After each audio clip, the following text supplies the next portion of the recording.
Whether you want to learn cool calisthenics skills, build an aesthetic physique, lift some crazy weight, or simply build healthy fitness habits at home, you're gonna have to start in the same place as everyone else, and that is as a beginner. This guide will provide you with the knowledge to start your calisthenics journey, and by the end of this video, you should have enough information to start making your own workouts. So let's get into it. The exercises that you will find yourself doing throughout your journey will fall under one of these 4 categories: horizontal push, vertical push, horizontal pull, and vertical pull. Horizontal push. Starting out with horizontal push, let me introduce you to your new lifelong friend, the push-up. This is a beginner-friendly exercise that targets the chest, triceps, and shoulders. The push-up can be easily adapted to create new exercises that change the difficulty and the focus. To perform the push-up, place your hands shoulder-width apart and press away from the ground. You should be protracting your scapula at the top position. Then, with a rigid body, lower yourself down until your nose touches the ground, and rise back up to the top position. A lot of people make the mistake of flaring their elbows. Focus on keeping your elbows tucked for the best results. A helpful bonus tip to keep in mind for improving your form on any of these exercises that we're going over is to film yourself. You'll most likely notice a spotty part of your form in the video that you thought you were doing right during the actual set. This will help you be in a state of constant focus on your form and your technique, which will only make you progress faster. To make push-ups easier, try wall push-ups and incline push-ups. These regressions simply shift more weight onto your feet, making it easier on your pushing muscles. You can also try knee push-ups, which also shift some weight off of your pushing muscles by decreasing the lever of the exercise. The last regression can be applied to almost any exercise, and it's a great tool to bridge gaps between the difficulty of 2 exercises. It's called a negative. In this instance, the negative push-up. In the negative push-up, you push the same amount of weight, but this time just for the eccentric or negative portion. Negatives of any exercise should be done slowly. Around 5 to 8 seconds is a good goal to work up to, but you should do as slow as you can. As you do more slow negatives, you will eventually unlock the more challenging concentric or positive portion of the rep. If push-ups aren't challenging enough for you, try diamond push-ups. This is a variation that shifts the focus of the exercise. In this case, it targets the triceps. And the form is pretty much the same other than your hand position. The exercise gets its name from the diamond shape your hand should make when they are directly underneath your chest. Another progression to try is the decline push-up. This variation also shifts the focus, this time onto your shoulders. It'll help you prepare for exercises like the pike push-up and eventually the handstand push-up. Once again, follow the form of a basic push-up, but this time elevate your feet. The higher your feet, the more difficult this exercise becomes. You can use a step, a chair, multiple steps, or any other solid surface that you have access to. Quick note, there are exercises that are just harder than the push-up but don't necessarily shift the focus, but these I wouldn't really consider beginner exercises. They're starting to get a little bit more intermediate. Some examples would be archer push-ups and one-arm push-ups. So if you feel ready, then try and start learning archer push-ups, but if not, I recommend sticking with decline and diamond push-ups. Vertical push. First up in vertical push, we have the dip, also known as the squat of the upper body. This exercise works your triceps, chest, and shoulders. To perform the dip, start with straight arms and an engaged core, using either dip bars or 2 chairs. Lower yourself down until your arms form a 90-degree angle, and aim to keep your forearms perpendicular to the ground, or in other words, stack your elbow joint directly above your wrist joint. If you have access to a dip station, you can do these with your legs straight up and down, but if not, then bend your legs and keep your knees forward to maintain a proper balance. A lot of people make the mistake of swinging their body back and forth during each rep. You should focus on a tight core and slow, controlled reps in order to prevent this. The dip can be quite hard for beginners, but luckily there are lots of regressions. First would be the feet assisted dip. This variation simply makes use of our feet to take a bit of the weight off your arms. But be aware that this is not very repeatable.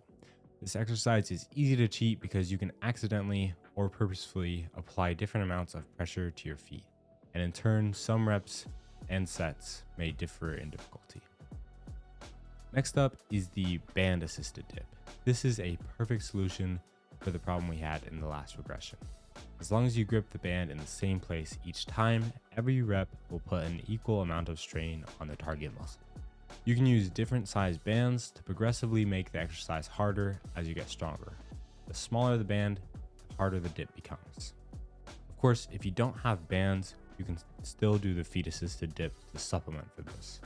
But just try to make sure that you're applying the same amount of pressure on every single rep. If you want to train a different type of dip, try bench dips, also called tricep dips. These dips shift the focus onto your triceps, but work similar muscles to the regular dip. Not only is this exercise easier, but it's also much more accessible to most people because you don't need tons of leg room underneath you. There aren't too many ways to make the dip harder, but if you're keen to keep training the dip at a higher level, here are two that I would recommend to try. The first method to make the dip harder consists of applying a slow tempo and or pause repetitions. Now, this can be applied to any exercise. The more time that a repetition takes, the more tension that your muscles will undergo, in turn making the rep harder. When you pause at any point during the repetition, whether it be the top, the bottom, or the middle, you strengthen that part of the dip. This is great to use if you struggle with a certain part of your dip, and you can apply this strategy to any type of bodyweight exercise. Next up is weighted dips. This isn't pure calisthenics as it uses weight, but if you have access to a weight belt and some plates, it's a great way to apply progressive overload. The next vertical push movement is called the pike push-up. To perform the pike push-up, start out in a basic push-up position. Then, while keeping your arms and legs and back straight, walk your feet towards your hands. The exercise will become more difficult as your feet get closer to your hands. When you first try this exercise, try starting with your feet far back and take little steps towards your hands until you find a difficulty that challenges you. Just like in the dip, you want your elbows to be stacked above your wrists. Now, quick note, this is definitely going to be harder than the decline push-up. So if you haven't mastered that one, then I would recommend trying to get at least 10 to 12 reps on the decline push-up before you start training the pike push-up. One problem with this exercise is that it's very hard, if not impossible, to have the same distance between your hands and your feet every set. As a quick fix, try running a line of painter's tape or any other tape that you can write on down a yoga mat or even just the floor. Then you can mark the tape with increments that you can use to measure your progress. A lot of people make the mistake during the pike push-up of tapping their head to the ground in between their hands. This is nowhere near as hard as the actual exercise, and it's definitely not the right form. Instead, you should look at the ground in front of your hands and aim to tap your nose around 1 foot in front of your hands. Whatever the distance your head ends up being from your hands, it should result in a natural vertical alignment of your wrist and your elbow. Once again, if you're struggling with form, then film yourself. It'll be a great tool so that you can realize what you need to fix. If you can't do this exercise yet, then you can practice with negatives. But like I said earlier, you might want to focus on the decline push-up. The reason that the decline push-up translates so well to the pike push-up is because they're both shoulder oriented. So even though the decline push-up is easier than the pike push-up, if you work it, and then you'll strengthen your shoulders, and that will help you do better in the pike push-up. Now, if regular pike push-ups aren't challenging enough for you, then you should try elevating your feet. The higher your feet get, the closer you get to replicating a handstand push-up. This can get really, really hard, so you should have a while of training elevated pike push-ups. The L-sit. The last vertical push exercise I want to talk about is a beginner-friendly skill. The L-sit is a basic skill that can help you build a good foundation of strength, balance, and stabilization that will transfer to other skills you learn as you get more advanced. To perform the L-sit, place your hands by your side while your legs are straight out in front of you.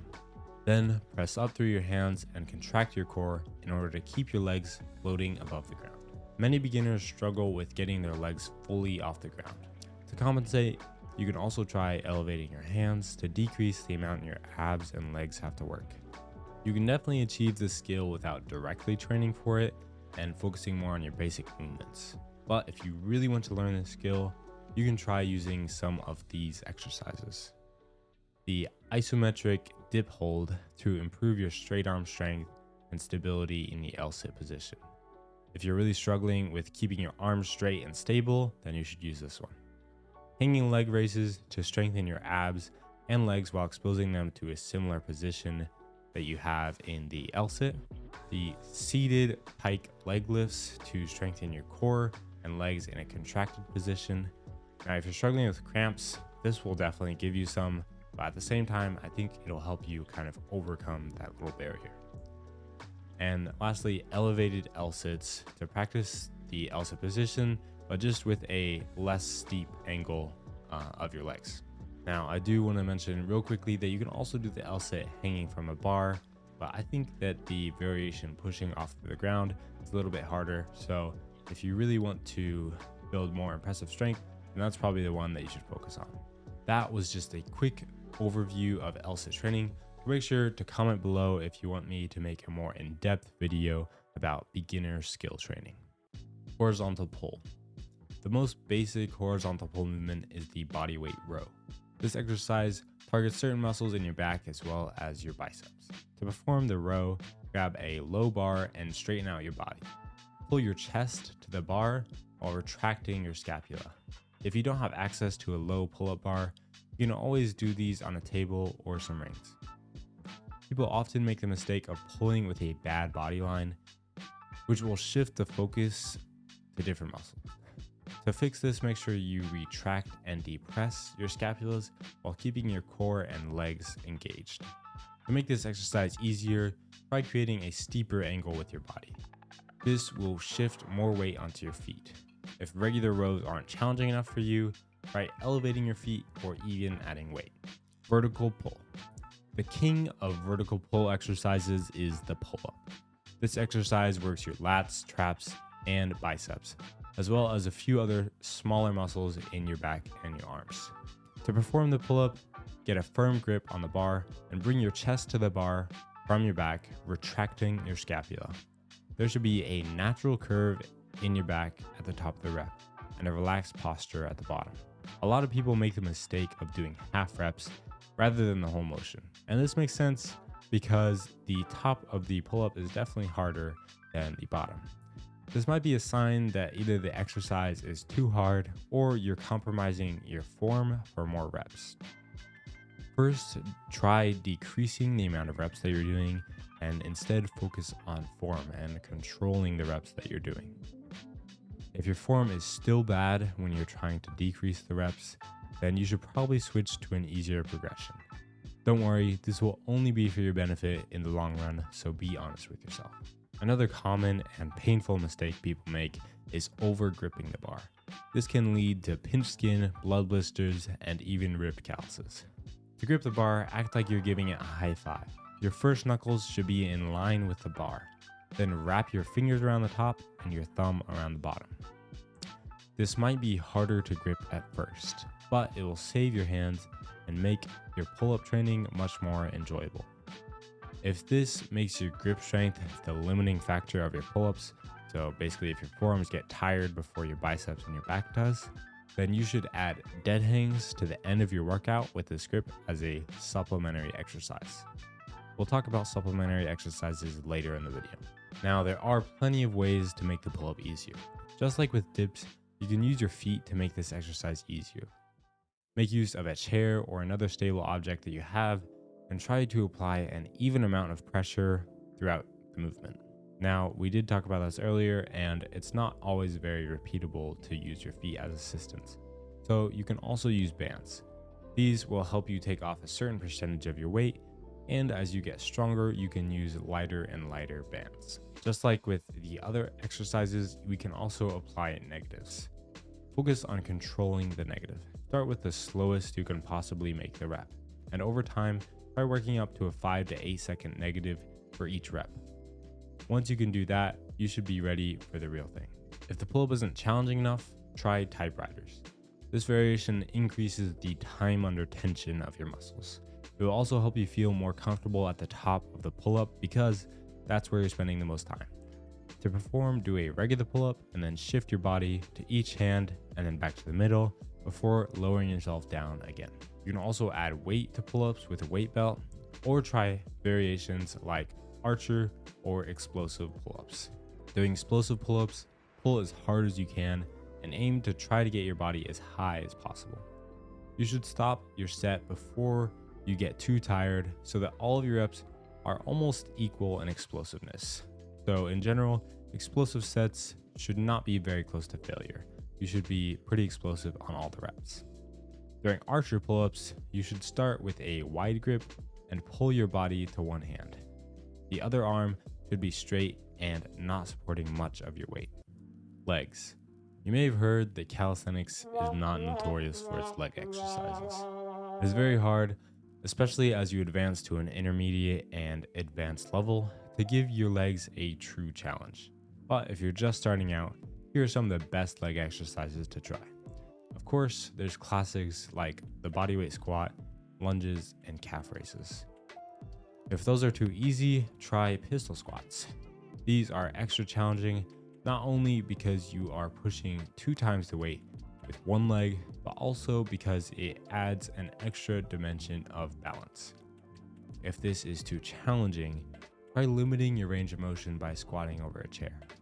Make sure you don't put all of your weight on the chair, but rather just tap it before coming back up. Once you're comfortable with these, you can try the full range of motion while gently assisting your balance with the wall. You should be able to do the whole squat once you are comfortable with both of these progressions. Luckily, there are also some great isolation exercises for your legs: sissy squats and Nordic hamstring curls. These can be quite challenging, so again, take it slow and try to work in a range of motion that works for you. For extra assistance during the sissy squat, you should hold onto a wall or do a partial rep, just like with pistol squats. To assist yourself during Nordic hamstring curls, simply perform the curl until it gets too hard, then drop onto your hands. On the positive, you can do a push-up to help you get back up, but try to limit how much your arms are helping and mainly rely on your hamstrings. Once you master these exercises, or maybe just get bored of them, I would recommend shifting your leg training to weight training. Of course, this is not calisthenics and it's your personal choice, but this is what I do. I personally work out my legs around once a week and often do things like squats, Bulgarian split squats, leg curls, and leg extensions. Core. The core is extremely important for bracing your body during all kinds of calisthenics skills. The more you train your core, the easier it will be to stabilize your body during advanced exercises. Let's start with some hanging ab exercises. Knee raises, leg raises, and toes to the bar are very similar exercises, but with very different difficulty levels. Knee raises being the easiest and toes to the bar being the hardest. In all of these, you want to be in an active hang position. An active hang is basically when you're engaging your back while hanging from the bar. So that would involve retracting your scapulas and depressing them. Then bring your legs up to the top of the range of motion and control the lowering phase down. Obviously, the difference is bending your knees for the knee raises, or having straight legs and going to 90 degrees for leg raises, and then having straight legs and going all the way up to the bar for toes to the bar. You can also add weight with a dumbbell in between your feet, but just make sure you don't drop it on your face if you're doing toes to the bar. That would be bad. If you don't have a bar or you just can't grip one for long enough, don't worry. There are also great ab exercises you can do on the floor. Reverse crunches follow a very similar motion to hanging knee raises, just horizontally instead of vertically. You're going to want to hold on to something secure above your head like a piece of furniture or a wall. Then making sure your back is flat against the floor, which is very important. Extend your legs and then bring them back to your chest. You can even do a little crunch at the top of the range of motion. If this is too easy, you can add weight with a dumbbell in between your feet. The hollow hold is a static exercise that requires you to lift both your hands and your feet off the ground. You should be trying to keep your feet and your hands stretched far out and your back flush with the ground so that your abs can be engaged the whole time. Keep in mind that your lower back is part of your core too, and it's very important for stabilization. Strengthening it can help you stabilize in lots of advanced skills. Supermans are a good exercise to do in order to work on some of those back muscles. You can perform a static hold or do some reps by squeezing your back together at the top of the motion. If this gets too easy, throw in some weights for an extra challenge. Now we're going to go over the format of your workout. First off, let's talk about some splits. The way you format your workouts throughout your week is called a split. There's no split that is objectively the best, but certain ones will work better for certain schedules and certain people. No matter what split you use, you should try to include a nice balance of horizontal push and pull and vertical push and pull. Here are 3 sets that I would recommend for beginners to try out. The upper-lower split is exactly what it sounds like. You alternate between working your upper body and your lower body. I'll show you the 3, 4, and 5-day variations on the screen. This split is good for its simplicity and flexibility. The full body split consists of multiple full body workouts throughout the week. A major advantage to this is that you can work each muscle group several times during the week, which is great for muscle growth. But training your whole body in a workout is very fatiguing, so you will need plenty of rest in between your workouts. It'll also be hard to work every single muscle in your body evenly every workout, because by the time you get to the last few sets, you're going to be pretty gassed. This split is best for someone with a busy schedule that can only work out a few times per week. The push-pull leg split divides your muscles by pulling muscles, pushing muscles, and lower body muscles. This is the split that I use, and I highly recommend it to beginners. This split is best used with 3 or 5 workouts per week. A plus to this split is the amount of rest each muscle gets. You can have 5 consecutive workouts and still get a decent amount of rest for each muscle group. This split is a perfect match for calisthenics because of all the compound movements that follow pushing and pulling motions. And you will be able to adequately work most of the muscles with just a few compound movements. Downside is that if you don't work out 5 times a week, your upper body muscles will only get worked 1 time each week, which isn't optimal for progress and definitely going to be a challenge if you're doing some advanced skill training. But do remember that as a beginner, you don't need too much of a stimulus to make gains. So it's okay to take it slow in the beginning so that you can build the habit of working out without getting burned out. You can try each of these splits out, but please remember that to make meaningful progress, you need to stick to a program for an extended period of time. If I didn't mention a split that you love to train, then feel free to let me know in the comments below. Now that we've gone over splits, let's go over how to structure each individual workout. The ideal workout will consist of 4 parts: the warm-up, skills, working sets, and supplementary exercises. First, let's cover the warm-up. Never skip your warm-up. This is one of the most important parts of your workout. The warm-up should mobilize the joints and muscles that you're going to be working in your workout, as well as get your body warm and your mind prepared for the rest of the workout. I start my warm-up with bands. Try researching and trying to find a few different band exercises that work for you.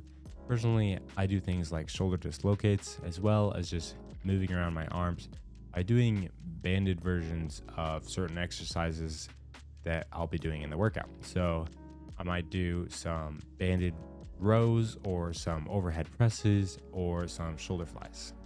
If you don't have bands, don't worry. You can use a towel or a broom for some of these exercises. Of course, it's always a good idea to throw in some arm circles to get your shoulders nice and warmed up. Next up are some warm-up sets consisting of easier progressions of the exercises that I'll be doing in the actual workout.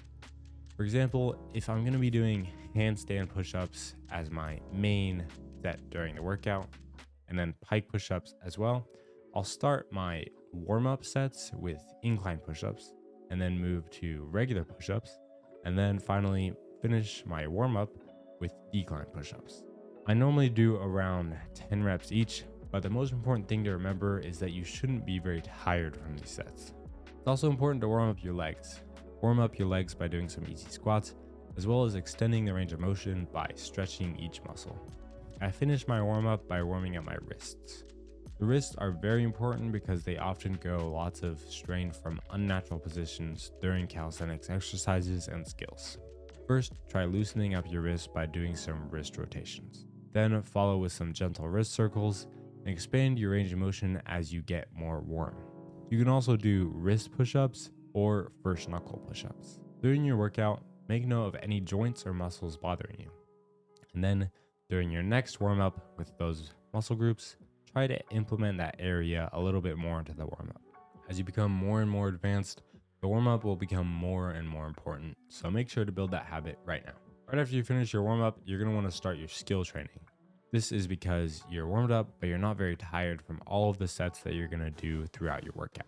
For beginners, this would consist of L-sit or maybe some handstand training. I would recommend waiting to train for the muscle up, levers, planche, or handstand push-ups until you've built a more solid foundation of strength. Following skill training, start your working sets, which will take up most of the workout. In order to effectively build strength, you should split this section into two parts. Part 1 will consist of very challenging exercises for which you can only do a small amount of reps. Try around 2 to 3 sets of 3 to 6 reps for each exercise.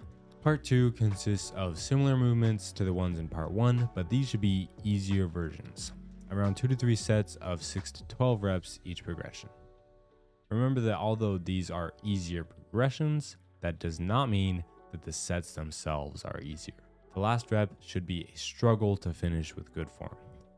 Having this variety in rep ranges will help you build specific strength and then back that with sufficient volume to stimulate hypertrophy.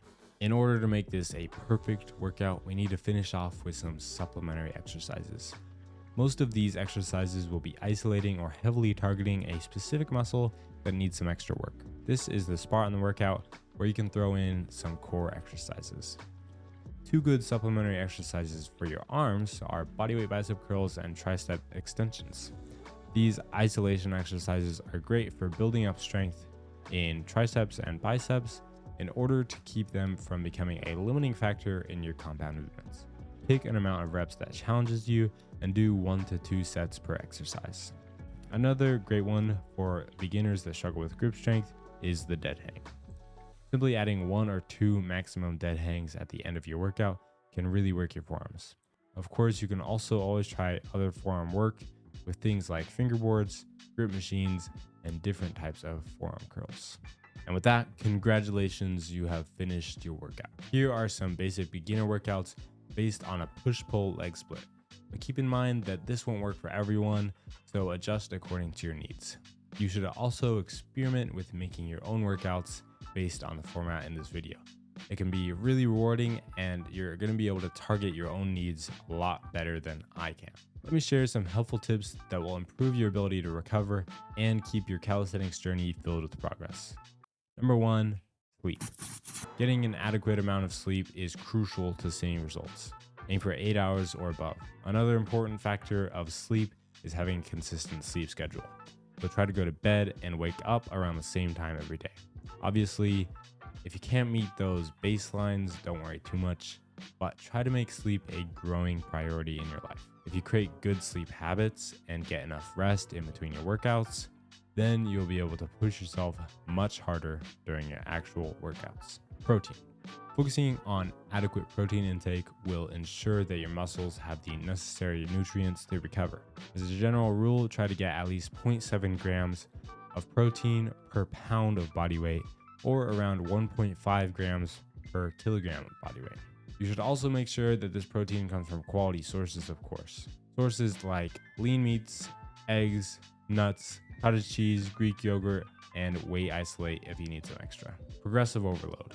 In order to progress, you need to apply progressive overload to your workouts. This is super important. This basically means that you should be making your workouts a little harder every week. To do this, you can change a variety of factors. Some of the factors might be the amount of reps that you do in a set, the amount of sets that you do for an exercise, or the difficulty of the exercises in your workout. Next, we have consistency. To progress in any training discipline, you need to be consistent. Even if you have to do smaller workouts or a less than ideal amount of workouts per week, you should aim for consistency over perfection. Remember that small repeated actions will get you much further than one massive effort. I hope you enjoyed the video. I would love to hear your feedback and requests for future video topics in the comments below. Thank you so much for watching and best of luck on your calisthenics journey.